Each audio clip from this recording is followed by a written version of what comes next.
Hi, I'm here with former UCLA head basketball coach and now currently top analyst for ESPN ABC college basketball, Steve Lavin. Welcome to the show. Great to be with you, Greg. Thank you, Steve. Thank you. Well, you've had an incredible run so far in your career. And as a coach, you came to UCLA, quite a unique situation comparatively to most people who would get the kind of opportunity you had to coach a Division I basketball program.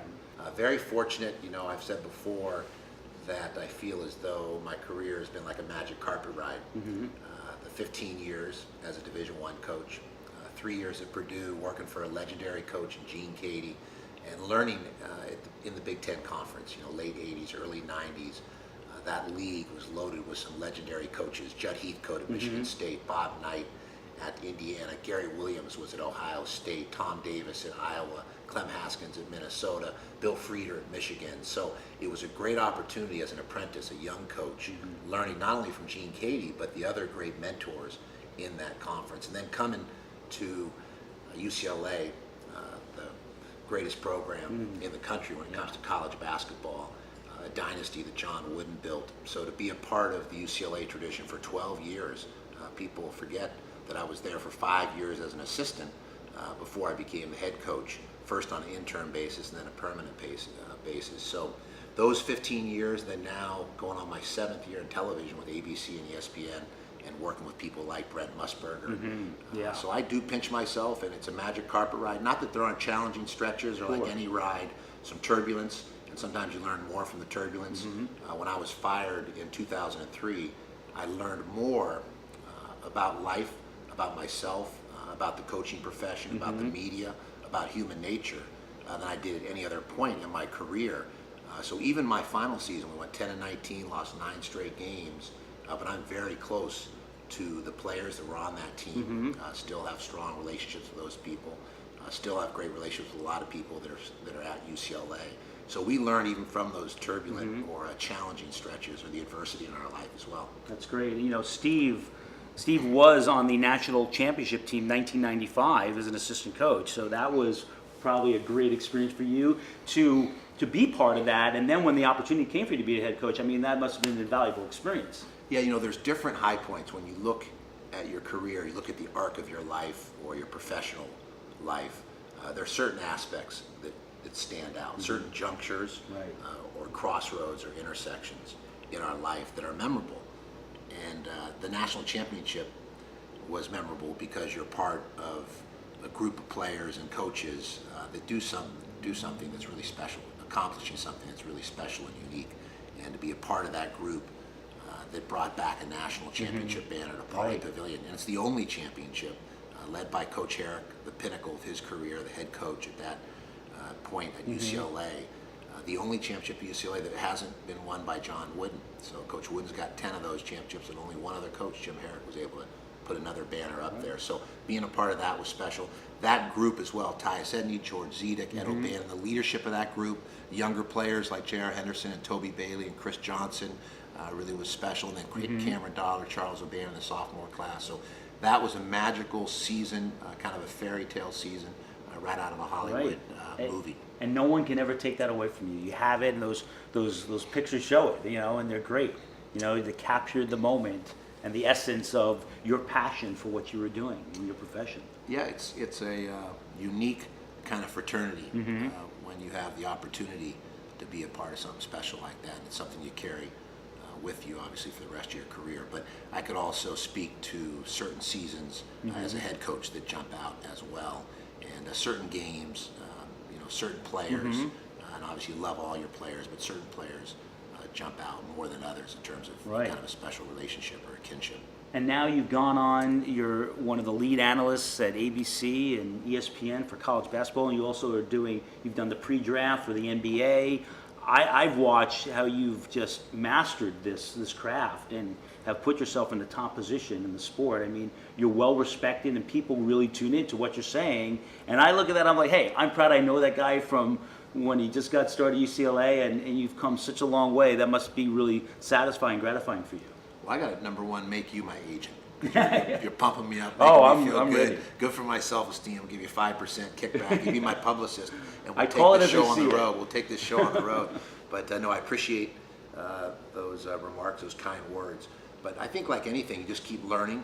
You know, I've been fortunate to be around really good people. I came up in a family with great parents, a mother and father who are now married 58 years. Amazing. And really had a strong belief in work ethic, in education, in doing things the right way, in being resilient, keeping your faith, also prioritizing your values, understanding that, you know, if you've got your faith, your Right. family, your health, a handful of good friends, you're ahead of the game in Absolutely. life. And how you respond, how you bounce back to setbacks or turbulence, as we mentioned earlier, or adversity, really determines what kind of life you're going to have. And now in broadcasting, it's really a similar approach. It's learning from Yeah. the very best in the business. And Brett Musburger, these last 6 years, has really taken me under his wing and has taught me the ropes of Big sports fan. television. Big fan of Brett Oh, Musburger. he's a legend. I He grew is, up, he like is. we all Right, did, listening watching to it. him. Big dog Brett. NBA and Yeah.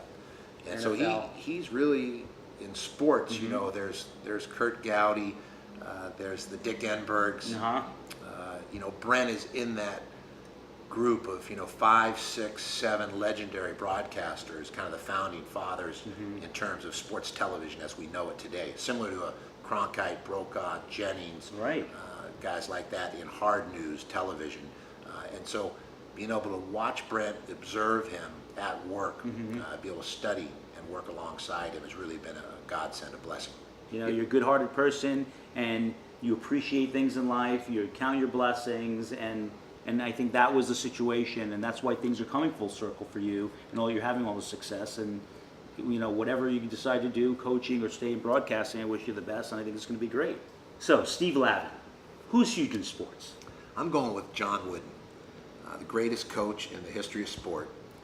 And it's not just the remarkable success he had in terms of wins and championships. That's well chronicled. Right. 10 national championships, 7 consecutive national championships, 88 consecutive wins at one point in his career. But more important than building the dynasty of UCLA basketball, more important than being the architect of the greatest college basketball program, it's the type of person that he is.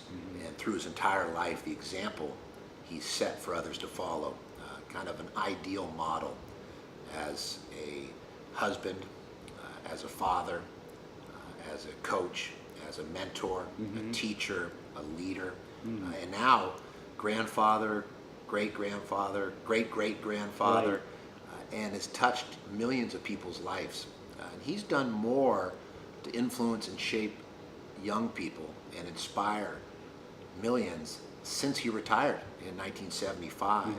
And so he continues to teach, continues to be an eternal learner at 99 years young. Unbelievable. Coming up next year, it will be 100. God bless him. So I'm going with John Wooden, who is big or huge in my book forever. No one could argue with that. I mean, thanks to you, had the great pleasure of meeting John Wooden. I mean, that was an amazing experience when you brought him to Mateo's and got to shake his hand and talk to him for a minute and have a picture with him. And I could say that I met the legend.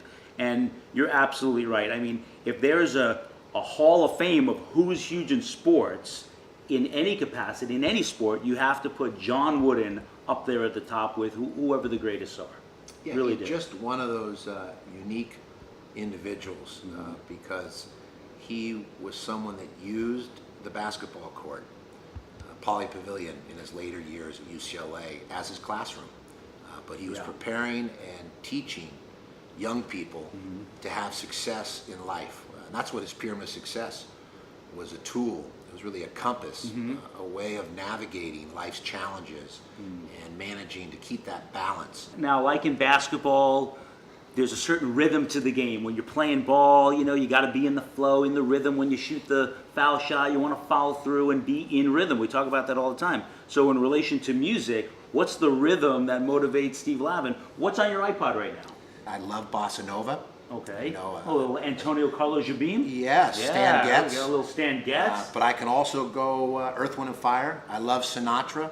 I love the Isley Brothers, little Freddie Jackson, even a Keith Sweat. I can go also, with some of the horns. I love Miles Davis, Thelonious Monk. That's awesome. Sarah Vaughan. So classical Okay. music. So there's a real range there. But I'd say I could never go wrong with bossa nova. There's something about that music that puts you in the mood.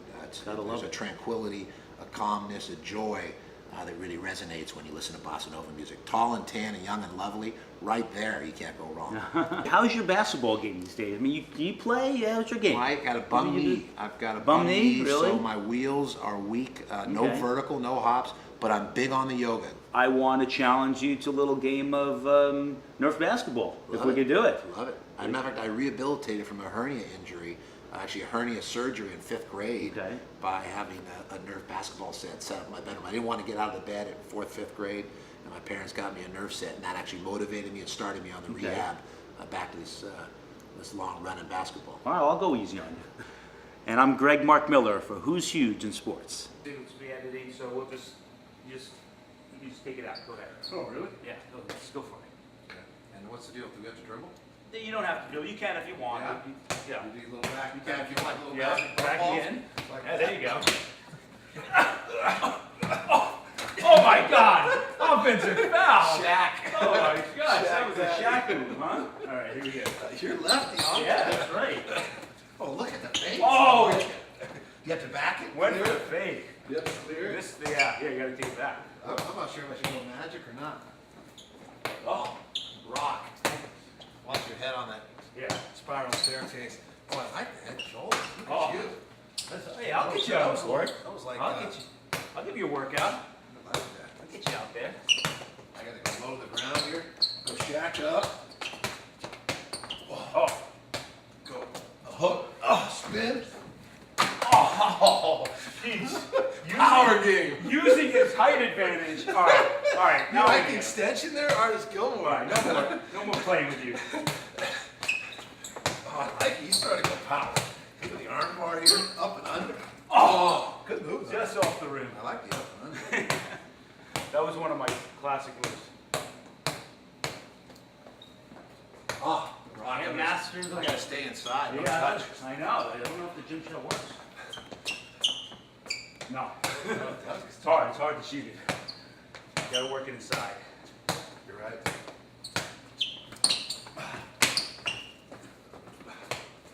Oh, right back to it. Got lucky. Offensive board.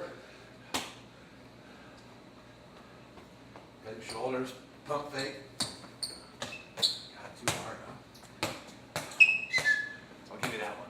I know you take that. You gotta take that. Oh, good. No, the jump shot's hard. Too nervous. There, here we go. Want some vodka?